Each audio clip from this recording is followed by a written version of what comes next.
আমাদের দুর্নীতি এতটাই, এই 500 টাকা রিচার্জ করলে দেখা যায় আমরা 2 থেকে 300 টাকা এবং কি 100 টাকা, 150 টাকা, 200 টাকা পাই।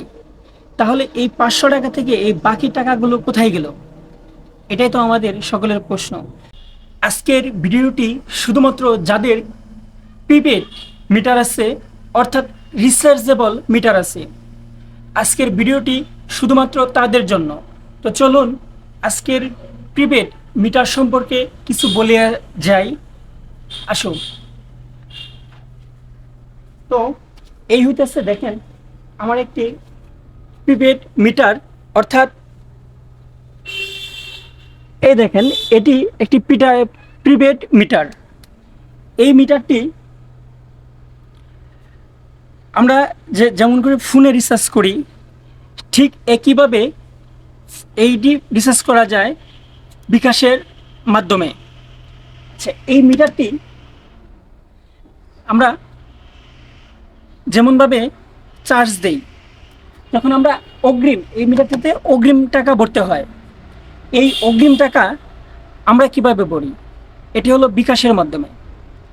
দেখেন, আপনি অগ্রিম টাকা ভরে দিচ্ছেন, এখন সব কলকাঠি ওনাদের হাতে, ওনারা যেভাবে নিয়ন্ত্রণ করবে ঠিক ওইভাবে নিয়ন্ত্রণ হবে। এই 500 টাকা রিচার্জ করলে দেখা যায় আমরা 2 থেকে 300 টাকা এবং কি 100 টাকা, 150 টাকা, 200 টাকা পাই। তাহলে এই 500 টাকা থেকে এই বাকি টাকাগুলো কোথায় গেল? এটাই তো আমাদের সকলের প্রশ্ন।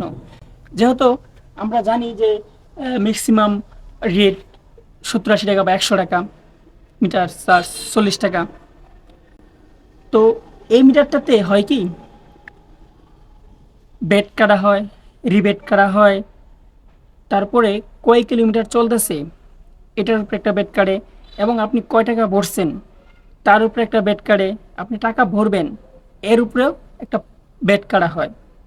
শুধু তাই নয়, দোকানে 1020 টাকা নেওয়া হয়। তাহলে দেখেন এই মিটারটা কতটা সুবিধা বা অসুবিধা। এবং রাত্রের বেলা অথবা দিনের বেলা যে কোনো সময়, যে কোনো মুহূর্তে এই মিটারের টাকা শেষ হয়ে যেতে পারে। শেষ হয়ে গেলে আপনার ঘরের বাতি বন্ধ হয়ে যেতে পারে। এটা একটা দুর্নীতির ফাঁদ। এটা থেকে আমরা সকলে মুক্তি চাই। যারা আমার মতো এই প্রিপেড মিটারের গ্রাহক আছেন, এই ভিডিওটি সবাই শেয়ার করে আপনাদের টাইমলাইনে রেখে দেন, এবং যদি ভিডিওটি ভালো লাগে তাহলে অবশ্যই পেজটি ফলো করে পাশে থাকুন, এবং যদি ইউটিউব চ্যানেল থেকে দেখে থাকেন তাহলে ইউটিউব চ্যানেলটি সাবস্ক্রাইব করে পাশে থাকুন।